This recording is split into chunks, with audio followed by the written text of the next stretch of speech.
What's up, Internet? It is time for the very first multi-cart of this series as chosen by you. And if you didn't help choose this, go support the show through my Patreon, get invited to the Discord, and have a voice for the next vote.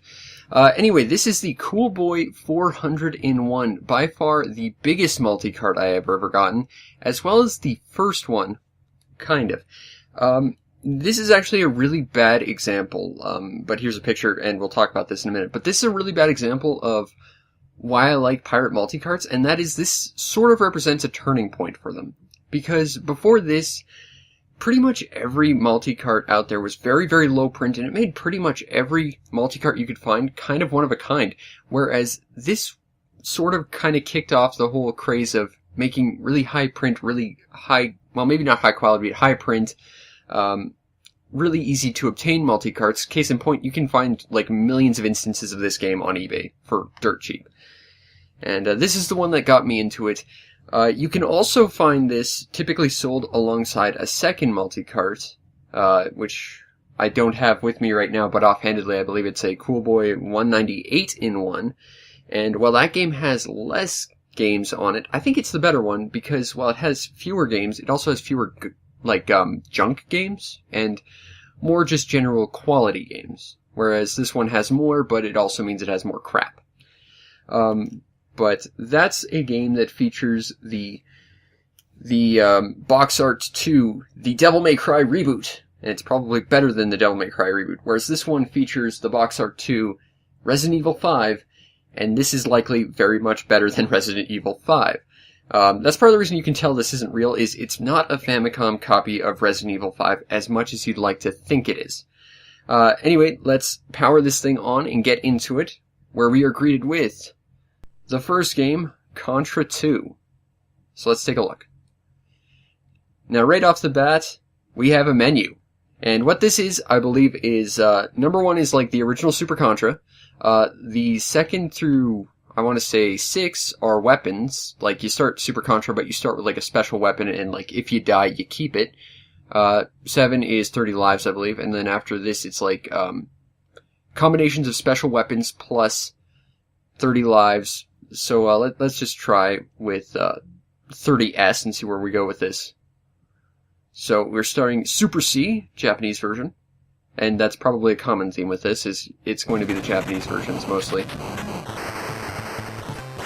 But, boom! Start with the spreader, and I believe we do have 30 lives. And, I'm just gonna sit here and mash my, rapid fire button, or hold it down, rather. Whoop! I don't want to jump into that.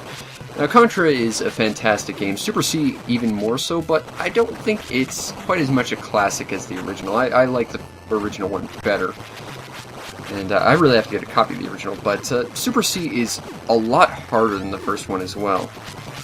You know, if you're not cheating like I am. But it's a fantastic game. I think it's a good sequel to Contra. Maybe not as memorable, and I think part of that's the fact it's called Super C, because most people I know who I talk about this game to, the like 1 or 2 times it's ever happened, they think it's a Super Nintendo game, and they're thinking of Contra 3, whereas no, I'm talking about Contra 2, the much, much harder Contra game on the NES.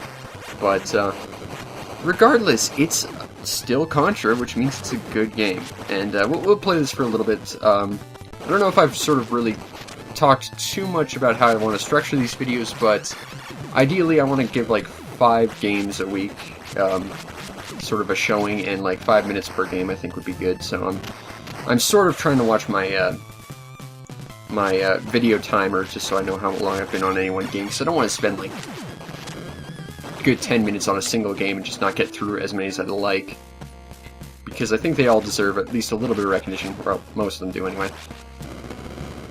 But Super Contra, it's fun. It's a little lesser known than Super C, or than the original Contra, but you can get it on the NES Classic if you're one of the few people who has one of those.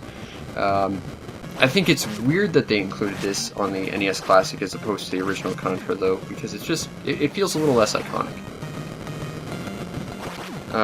I didn't have a lot of experience with this game growing up. I didn't have a lot of NES experience, but I played a lot of the first one when I was a kid, because my uncle had it, and I'd get to play his NES like once or twice a year, so I'm at least kind of familiar with Contra, plus I've got the DS one, so I've played a lot of really good Contra.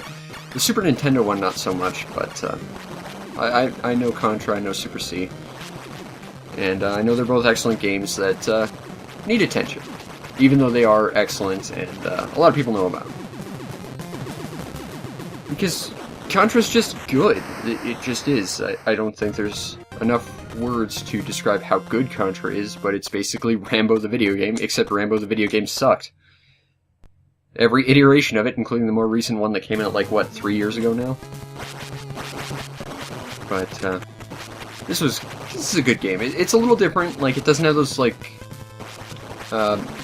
behind-the-shoulder ones. It's like Episode 2, if I recall. Like, it's been a while since but if I recall, it doesn't have those behind-the-shoulder things. Instead, it's got more top-down stuff like Contra 3 did, but it doesn't feel out of place or anything, which is good. And that's a real trick about games, is when you create a different game design style than sort of what you start off with initially, it's hard to keep your audience engaged without them, like, hating it, because it's like, oh, no, it's not like the rest of the game, why would I like this? But,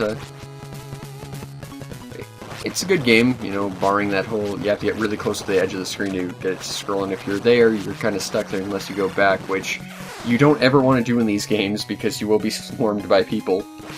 But I think that's kind of part of the charm of these old-school shooters as well, is just, they're really bloody hard, but they're also ridiculously fun. Aw, I could have blown you up and I didn't. Alas. But, yeah. Super C. It's super good, and it's C, which is always good. And, I think when I die next, I'll move on to the next one.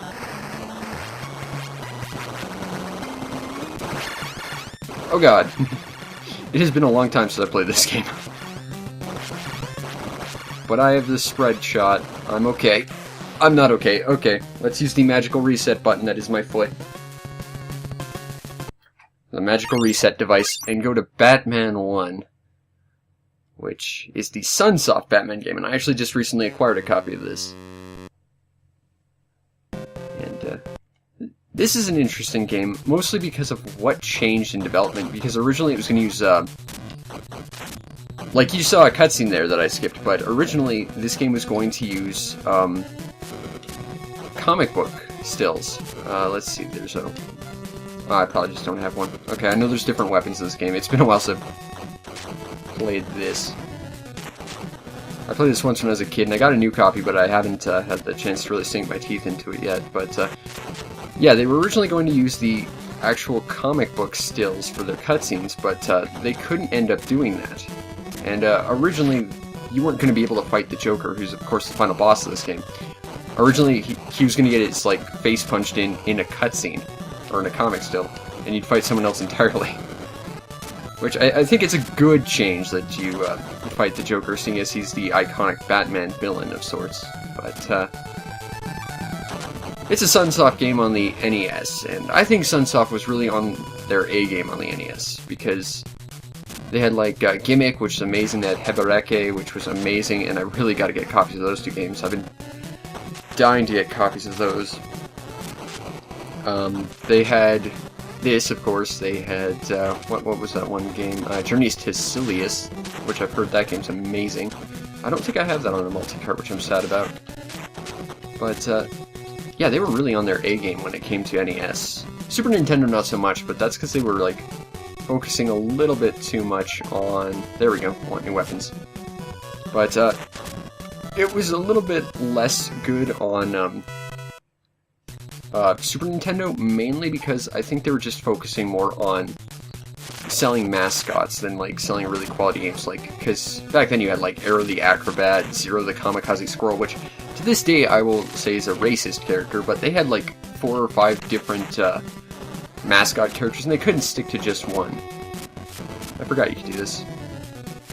But, you know, it's a good game. And it's not easy for me to admit a Batman game is good, because I've never been a big Batman fan. First of all, he's not a superhero, he's a detective. But second of all, he relies on little kids to do his hard work for him, and given that every single one of his sidekicks is significantly younger than him, I'm inclined to think he was something of a pedophile. But that's my personal views on Batman. Had a really good animated series, and Adam West was amazing, though. I will forever defend Adam West's Batman. And Lego Batman. Lego Batman was also really fantastic. And this game. This game is good, too. I don't want to go down there, I don't think, but we're going to. Ninjas! Because Batman is better than ninjas. Also, the music is really good. Sunsoft was really on their A-game in terms of music, too. And it's the guy from Strider. Hold on. That's what I want. I don't know why I'd swap that. Oh! Yeah, this game's also really frickin' hard. But that's pretty indicative of NES games at the time. NES games are just really brutally difficult. And I think part of that's just because they wanted you to stick with a game for a long time. And another part is that it was a time where people were desperately trying to basically bring the arcade experience to homes. Like, that was what gaming was at the time, so they decided to make the home console games about as hard as they possibly could, like a actual, like, arcade experience. And, well, that's how this sort of difficulty curve on the NES sort of came to be, I think. And since then, they've been slowly letting up, and I think we've gone to the point where the pendulum has swung too far the opposite direction, because now you get, like, the gold Tanuki suit that makes you completely invulnerable, and it's like, well, there's no challenge now. And that's a whole thing I wanted to make a video on for the longest time, and maybe I will in the future, but it's just, yeah, games were way too hard back then, sure, but at least they were satisfying to beat when you did. And nowadays they're just too easy, and there's no reason to even try and finish them because, like, it's all handed to you because everyone needs a medal. And look, yes, it sucks that failure is a state that happens in life, but it is crap. And I think it's important to teach kids failure, which is why kids need to be set up on games like Contra. Anyway, I think it's time for the next game, so let's engage the reset button with the magical foot of resetting. Spider-Man. I don't think I've ever played this game. I remember hearing it's not very good, though. But, let's take a look. Okay, that jumping is weird. There's a... See, I'm playing on the Retron 3. I don't know if it's just that there's a natural delay, but this game, jumping takes like half a second, and that jump kick nonsense is bad. Ooh, web slinging. Awesome. Okay, credit where credit's due. Your webs have to hit a piece of environment to work. It's not just like free-floating webs. I appreciate that. That's very much hitting my love of the Spider-Man 2 video game, based on the Tobey Maguire vehicle that's... If I can, just for a minute, Tobey Maguire was a terrible Spider-Man.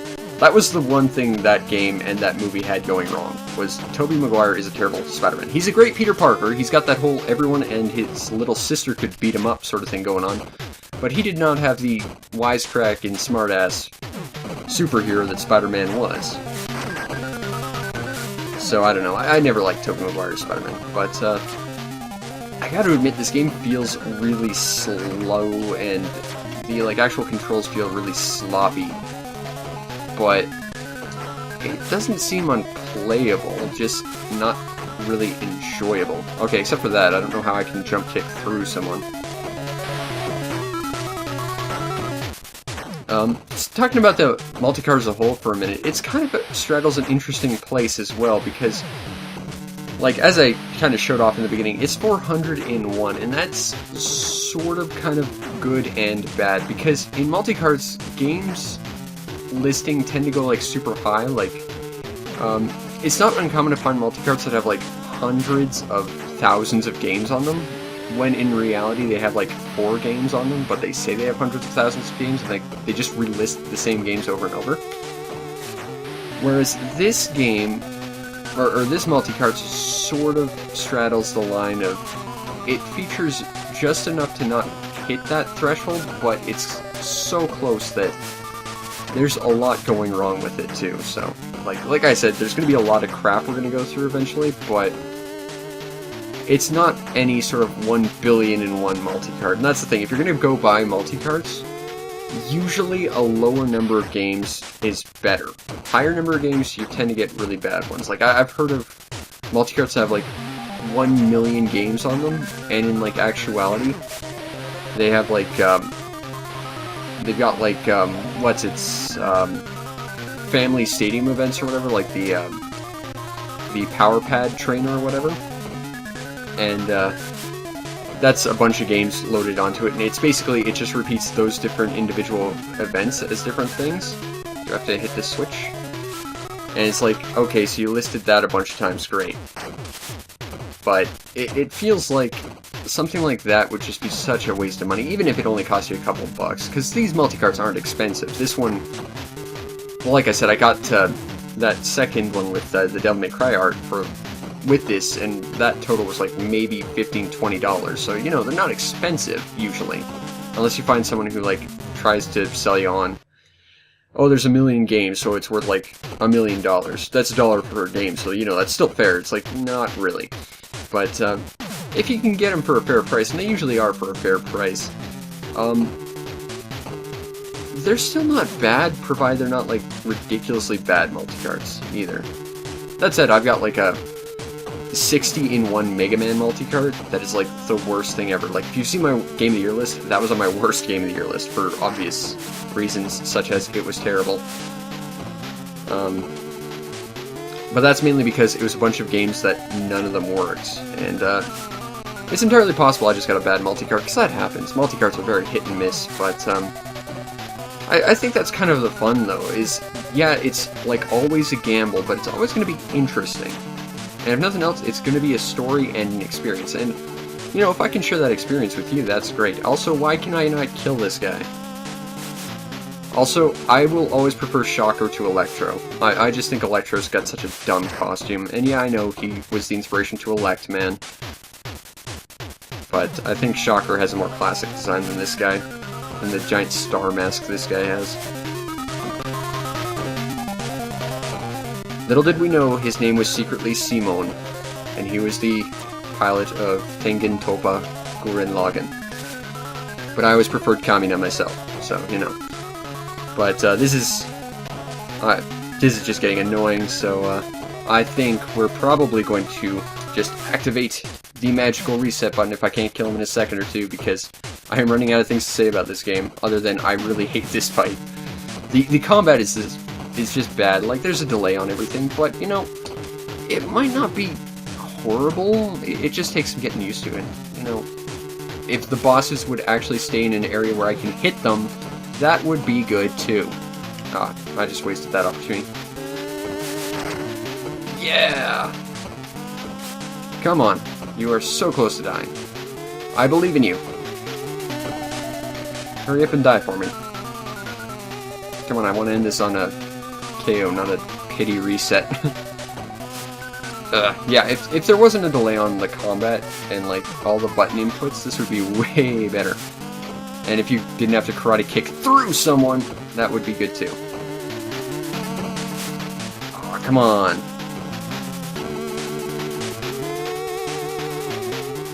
Yeah, it's basically just waiting for him to come into your, like, range of, ability to hit him, but it just seems kind of random. And, like, I've gone through him once or twice now, so it's like, okay, why can I not kill you? Do I have to? Yeah, okay, I'm just gonna reset this. Screw this. But I've heard that game is bad. It's probably not as bad as people make it out to be, but it was not exactly great. Turtles Fighters. Oh god, this is gonna be... This is, the Teenage Mutant Ninja Turtles Tournament Fighters game. And I've heard a lot of good things about it, like, especially the NES version and Super Nintendo version, but the problem is, I am god-awful at fighting games. So this is gonna end real quick, I'm sure. We'll pick Leo because he was played by Cam Clark, the best voice actor of all time. And he's rocking twin katanas. A turtle after my own heart. Kick. Kick. Throw! Oh god, quit eating my head. Yeah, this is probably my least favorite Ninja Turtles game. I don't know why things are going bad in terms of visuals there. That was weird.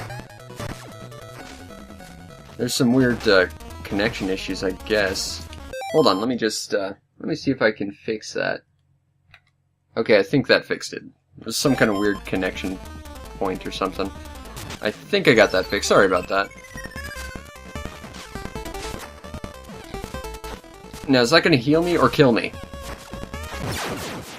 Because I don't want some Samurai Showdown nonsense in there where that's a bomb that's going to murder me horribly. Okay, so yeah, I'm horrible at fighting games. I hope that's come through. But it's not the worst NES fighting game I've ever played. I've played a lot worse. It's not the best one by any means. That would be like Punch-Out. But to be fair, Punch-Out also I don't consider to be a proper fighting game. It's more like a pattern recognition test that happens to take the guise of a fighting game, but it's still a good game. It's easily one of the best NES games. Do I have to... What do I have to do to make this thing a thing? Can I pick it up? Yes. And now I died. I don't know what that's about. But, if you were a fan of fighting games, and you were a fan of Teenage Mutant Ninja Turtles, this is a combination of both of those things. Let's try one more time. And, okay, this time we'll pick Don because he's always the broken one in every Turtles game ever. And therefore, I'd like to think he's easy mode character. But probably not because this is a fighting game, which means I'm gonna have problems regardless.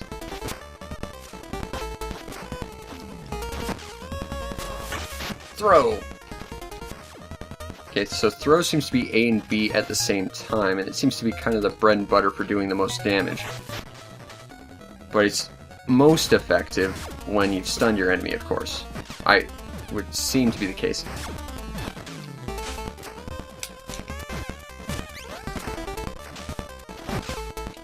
Okay, so there's an arrow next to him. What does that mean exactly, though? Whoa, okay. Pulling some fricking Psycho Crusher nonsense on me.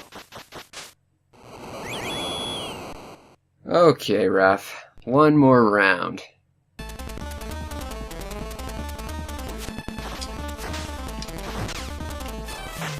Throw! Roundhouse. I will admit, it plays a lot faster than it looks like it does, because it looks like there's a lot of slowdown, like a lot of, like, delay between attacks, but it really feels pretty fluid, actually, all things considering. That said, it's probably doing a lot more than an NES game probably should, but if I was actually good at fighting games, I could probably do better. But that was actually pretty enjoyable all the same, even though I'm god-awful at them. Sorry, Don. Alright, and here's the last one of this episode, Ferrari. Presents! Yeah, that's another thing about these games, is they like to erase any sort of title information, and licensing and copyright and stuff. I don't know why either. And this actually screws over a couple games, because some games actually, like, rely on their copyright, and if they don't have it, they suddenly, like, set to hard mode. Games like Bucky O'Hare come to mind immediately, and this looks a little bit herky-jerky. I'm not sure if this is because of the fact this is on a multi-cart, or this is, it's not a connectivity issue. I think this is just like a bad ROM on the multi-cart, so every version of this multi-cart would probably look like this, or at the very least every time I reset the game it would have visual glitches like this. But, I don't know, it seems to play well enough. I'm not super familiar with this game. I think this is kind of like the game that no matter how well you do in like the qualifiers, you still end up like either barely qualifying or not qualifying at all because it's just like a ridiculously strict game though. I think that's this game. I'm, again, not super familiar with the NES library. Not as much as I'd like to be anyway. That's part of the reason why I'm doing this is, you know, I've got these multi-carts that have ridiculous games on them. I should probably become a little bit more familiar with them at some point. Plus I get to share them with you, which is nice. And I get to share some of the fascinating, more interesting original games and like pirate hacks and like sprite hacks and stuff that show up on these things. But the music's not great, but it's not horrible either. It's got kind of a nice beat to it, but I don't think it's all that memorable either. Now, okay.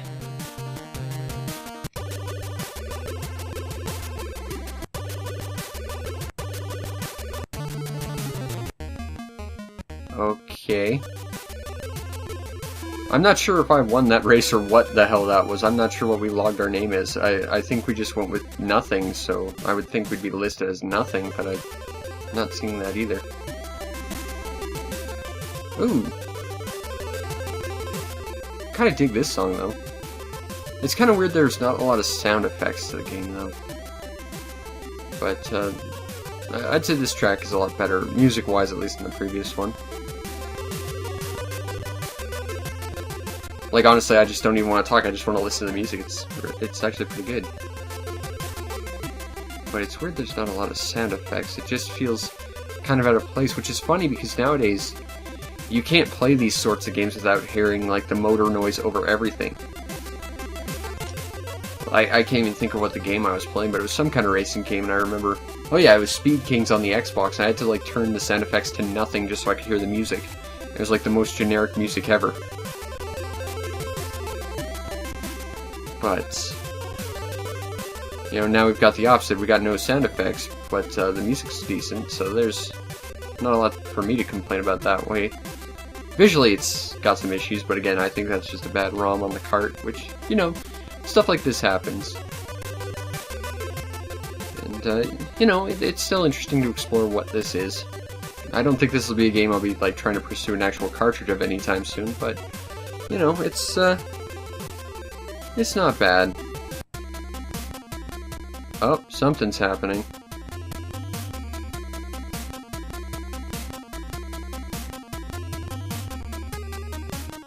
I think this means that, we qualified to do the actual race this time. Which kind of points out what I thought this game was to begin with was, it's a game that has really strict requirements for qualifying, so you're not likely to even make it that far.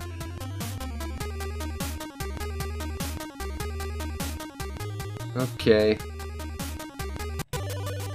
Okay, yeah, so here we are in an actual race now. Position 22nd.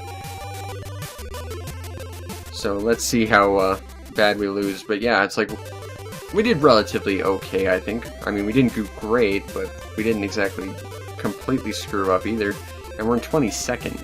That's pretty high requirements, and, you know, I didn't even actually get to go to the race of the first race. So it's like, that's really strict. I mean, I'm not saying you should reward failure or anything, but, you know, difficulty curve is an important thing to take into account, and, I'm not sure this game has one of those, you know? But, okay. But, let's see how far we get without crashing, and, then after that I think we'll get back to the menu, and I'll just sort of summarize my thoughts thus far on this multi-cart. I'll give it one more crash because I was talking while I did that.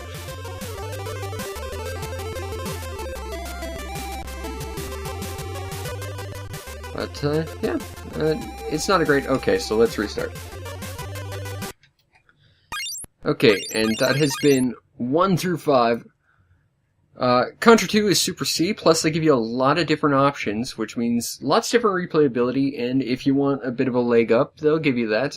Batman 1 is a fantastic game. It's Sunsoft on the NES, there's not a lot you can complain about. Spider-Man, that one I'm a little bit iffy about. I don't think it's as bad as people make it out to be, but it has problems, and I think it takes a lot of getting used to. There's a lot of delay. Turtles Fighters, that game was pretty decent from what I played, but I'm not much of a fighting game expert, so, you know, I didn't have a lot of fun with that, and I'm sure I looked atrocious doing it, and Ferrari was pretty strict. The music was okay, but the game itself wasn't stellar.